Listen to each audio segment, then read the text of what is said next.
Hello students, welcome back. तो आज के वीडियो में हम ट्रिग्नोमेट्री के अनसॉल्व्ड क्वेश्चंस को डिस्कस करने वाले हैं। तो चलिए शुरू करते हैं। तो स्क्रीन पे दिए गए क्वेश्चन में हमें इन सभी वैल्यूज़ को डालकर इसे सॉल्व करना होता है। तो अगर आपने इस वीडियो को नहीं देखा जिसमें मैंने एक ट्रिक दिखाई हुई है इन सभी वैल्यूज़ को आपको याद रखने के लिए, तो आप वो वीडियो ज़रूर चेक करें। उस वीडियो के लिंक मैं ऊपर यहाँ स्क्रीन पर दे दूँगी।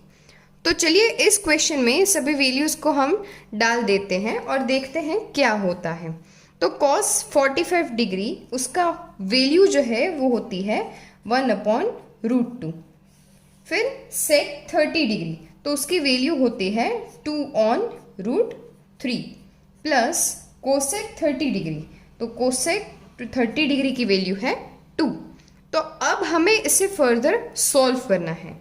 तो चलिए इसे थोड़ा सिंप्लीफाई कर लेते हैं। तो 1/√2 को मैं ऐसे ही रखती हूँ, नीचे में एलसीएम ले लूँगी।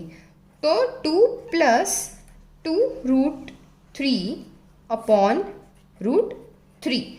तो नीचे मैंने एलसीएम लिया हुआ है। तो अब ऊपर नीचे वाली टर्म्स को मैं सिंप्लीफाई करके सिर्फ एक डिनोमिनेटर और न्यूमरेटर को यूज़ करूँगी। तो 1/√2 मल्टीप्लाइड बाय इसको मैं ऊपर ले जाऊँगी, तो डिनोमिनेटर हो जाएगा न्यूमरेटर में 2 प्लस 2√3। तो अब नीचे वाली टर्म में से मैक्सिमम जितना कॉमन निकल सकता है वो हम निकाल लेंगे। तो आप इस टर्म में से देख सकते हो 2 को मैं कॉमन निकाल सकती हूँ।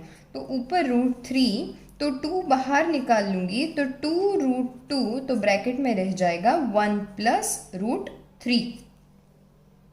तो यहाँ तक मैंने मैक्सिमम जितना सिंप्लीफाई हो सके उतना कर लिया है। लेकिन एक चीज़ हमेशा आप याद रखिए कि जो रूट वाली टर्म्स होती है वो कभी भी आपको डिनोमिनेटर में नहीं रखनी, हमेशा इससे आपको सिंप्लीफाई कर लेना है। तो अब रूट वाली टर्म्स मेरे पास एक नहीं बल्कि 2 रूट वाली टर्म्स हैं। तो जब भी रूट वाली टर्म्स को निकालना हो तो उसका इजी मेथड है, सिर्फ एक ही मेथड है रैशनलाइजेशन।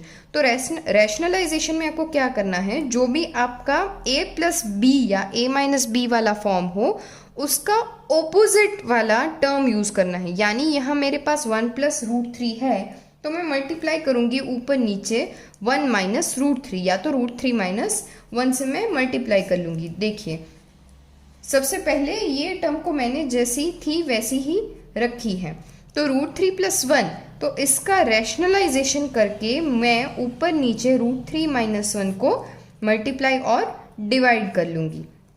तो इससे क्या होगा, नीचे वाली जो टर्म है आपकी a प्लस बी और a माइनस बी तो वो कन्वर्ट हो जाएगी a² माइनस b² में, और हमारा रूट जो है वो नीचे निकल जाएगा। तो अब ऊपर वाली टर्म्स को मल्टीप्लाई कर लेंगे, √3 मल्टीप्लाइड बाई √3 माइनस 1 और नीचे 2√2। अब देखिए ये है a प्लस बी और ये है a माइनस बी, तो इसका सिंप्लीफिकेशन होगा a² माइनस b²। तो √3 का स्क्वायर अगर मैं करूं तो आएगा √3² माइनस 1²। ये था a प्लस बी और a माइनस बी का सिंप्लीफिकेशन। तो अब सीधे √3 मल्टीप्लाइड बाई √3 माइनस 1, देखिए हम इसे सॉल्व कर लेते हैं सीधा। √3 का स्क्वायर हो जाएगा 3 और 1 का स्क्वायर होगा 1, तो 3 माइनस 1 हो जाएगा 2 और 2 को मल्टीप्लाई कर देंगे 2√2 के साथ तो हो जाएगा 4√2।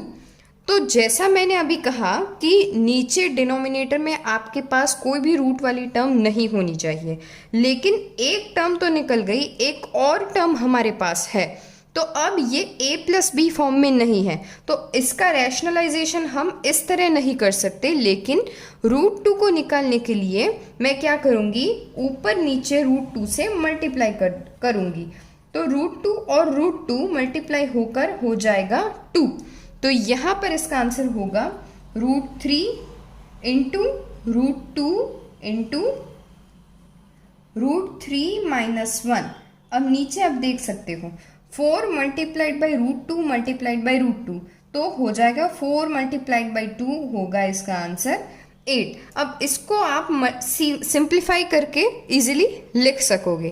तो इसको मैंने सिंप्लीफाई करके इस √3 को मल्टीप्लाई कर दिया है ब्रैकेट के अंदर, तो √2 मेरा बाहर रहेगा, फिर 8 जैसे का था वैसा ही रहेगा, और √3 मल्टीप्लाई होकर 3 माइनस √3 हो चुका है। अगला क्वेश्चन है sin 2a is equals to 2 sin a is true when a is equals to question mark। तो इस टाइप के क्वेश्चन में आपको ट्रायल एंड एरर मेथड को यूज़ करना पड़ेगा। तो ट्रायल एंड एरर मेथड में आपको कैसे ये सॉल्व करना है वो डिस्कस करते हैं। तो सबसे पहले आपको जो ये a है हमारा एंगल, तो उसको आपको अलग अलग वैल्यूज़ में चेक करना होगा। तो हमारा जो दिया गया क्वेश्चन है वो है sin 2a is equals to 2 sin a। तो इसमें सबसे पहले हम थीटा की कोई एक पर्टिकुलर वैल्यू को डालेंगे और फिर उसके बाद दूसरी वैल्यू को चेक करेंगे। तो अगर लेफ्ट साइड और राइट साइड उस थीटा की वैल्यू में हमें सेम मिलता है तो वो हमारा आंसर होगा, और अगर नहीं मिलता सेम तो उसका मतलब है वो थीटा अगर इसमें नहीं बैठ रहा। चलिए, तो सबसे पहले ट्रायल एंड एरर से हम चेक करते हैं। तो let a is equals to 0 degree. तो a की वैल्यू 0 रखकर मैं इस क्वेश्चन को चेक करती हूँ। तो सबसे पहले लेफ्ट साइड को चेक करेंगे। तो sin 2a, तो sin 2 मल्टीप्लाइड बाई 0 तो 0 डिग्री। तो sin 0 इज इक्वल्स टू 0। अब राइट साइड को चेक करते हैं। तो 2 sin a, तो राइट साइड में 2 sin 0। तो sin 0 की वैल्यू हमें पता है 0, उसके साथ 2 मल्टीप्लाई करो फिर भी मुझे मिलेगा 0। तो आप देख सकते हो लेफ्ट साइड और राइट साइड सेम है, तो theta a is equals to 0 degree पर ये मेरा इक्वेशन सेटिस्फाई हो रहा है। तो ये ट्रू है for a is equals to 0 degree. तो चलिए हम एक और थीटा की वैल्यू से चेक करते हैं। तो let a is equals to 30 degree. तो अब 30 डिग्री पर मैं चेक कर रही हूँ। तो sin 2a, तो 2 मल्टीप्लाइड बाई 30 डिग्री तो हो जाएगा sin 60 डिग्री, और sin 60 डिग्री की वैल्यू जो है वो है √3/2। अब राइट साइड 2 sin a, तो 2 sin 30 डिग्री। तो sin 30 डिग्री की मुझे वैल्यू पता है वो है हाफ। तो 2 से मल्टीप्लाई अगर मैं हाफ करूँ तो उसका आंसर होगा 1। तो आप देख सकते हो लेफ्ट साइड और राइट साइड की वैल्यूज़ दोनों डिफरेंट हैं। हेंस यहाँ पर ये 30 डिग्री के लिए ये इक्वेशन वैलिड नहीं है। तो मुझे पता चला है ट्रायल एंड एरर से कि 0 की वैल्यू के ऊपर ये दोनों LHS और RHS सेम हो रहे हैं। हेंस ये इक्वेशन मेरा वैलिड रहेगा for a is equals to 0 degree. तो नेक्स्ट क्वेश्चन है, if tan of a plus b is equals to √3 and tan of a minus b is equals to 1 by √3, condition दी हुई है कि a plus b का total 0 से ज़्यादा है लेकिन 90 से कम है, and a is greater than b, find a and b। तो इस टाइप की क्वेश्चंस में हमें दो कंडीशंस दी हुई है, यानी tan की दो वैल्यूज़ दी हुई हैं और उसमें a प्लस b है थीटा के जगह पर। तो सबसे पहले tan of a plus b is equals to √3। तो tan of a plus b यानी ये हमारा थीटा है। तो आप याद कीजिए tan of theta is equals to √3। तो थीटा की कौन सी वैल्यू के ऊपर हमें tan की वैल्यू √3 मिल रही है। तो अगर मैं याद करके लिखूं तो मुझे पता है कि tan of 60 degree is equals to √3। तो अब हम ये और ये आप देख सकते हो कंपैरिजन में कि tan of anything is equals to एक वैल्यू दी है और tan ऑफ 60 डिग्री और वो सिमिलर है एक वैल्यू की तरह। तो अगर मैं कंपेयर करूँ इस टर्म को इसके साथ, तो मैं थीटास को सिर्फ कंपेयर करूँ तो मैं लिख सकती हूँ कि a plus B is equals to 60 degree, क्योंकि दोनों की वैल्यूज सेम है। तो अब सिमिलरली ये मेरा हो गया इक्वेशन नंबर 1। अब दूसरे इक्वेशन को चेक करें हम, तो tan of a minus B is equals to 1 by √3। तो अब याद कीजिए 1/√3 tan की कौन सी वैल्यू में हमें 1/√3 मिलता है, तो वो होगा tan ऑफ 30 डिग्री। तो tan 30 और tan 60 इन दोनों की वैल्यूज़ को अगर आपके पास याद हो तो ये इक्वेशन आपके लिए बहुत इजी हो जाएगा। तो tan और tan दोनों टर्म्स को अगर मैं कंपेयर करूँ tan को, तो इनके थीटा को मैं ऑब्वियसली कंपेयर कर ही सकती हूँ। तो सीधा मैं लिख सकती हूँ a minus B will be equals to 30 degree. तो हमने इक्वेशंस में देखा था कि अगर आपके पास दो इक्वेशन हो और दो अननोन्स हो तो आप इन दोनों इक्वेशन को इजीली सॉल्व कर सकते हो। तो चलिए अगर मैं फर्स्ट और सेकंड इक्वेशन को सॉल्व करूं तो a plus B 60 degree, a minus B is equals to 30 degree. तो इनको अगर सॉल्व करें तो 2a मिल रहा है 90 डिग्री, हेंस a की वैल्यू मुझे मिल रही है 45 डिग्रीज।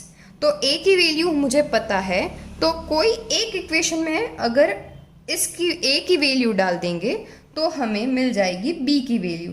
तो a minus B is 30 degrees, तो 45 minus b is equals to 30 degree. तो b की वैल्यू हमें मिल जाएगी 15 डिग्रीज। अब आप क्वेश्चन में चेक कीजिए, हमें दिया हुआ है कि a should be greater than b, तो हमारी a की वैल्यू ऑब्वियसली b से ज़्यादा है। तो ऐसे कोई भी क्वेश्चन आप सॉल्व कर सकते हो। यहाँ पर हमें दिया था क्वेश्चन में 10, तो साइन कॉस कोई भी रैंडम इसमें वैल्यूज़ को डाल देंगे और फिर आपको ऐसे क्वेश्चंस बहुत सारे मिल जाएंगे। तो इस टाइप के क्वेश्चंस में सीधा आपको थीटास को कंपेयर करके उन इक्वेशंस को सॉल्व कर लेना है, बस बाकी कुछ नहीं करना। तो अगले वीडियो में हम और भी क्वेश्चंस डिस्कस करने वाले हैं। तो चलिए, अगर आपको ये वीडियो अच्छा लगा हो तो इस वीडियो को लाइक ज़रूर दीजिएगा। Till then, thank you.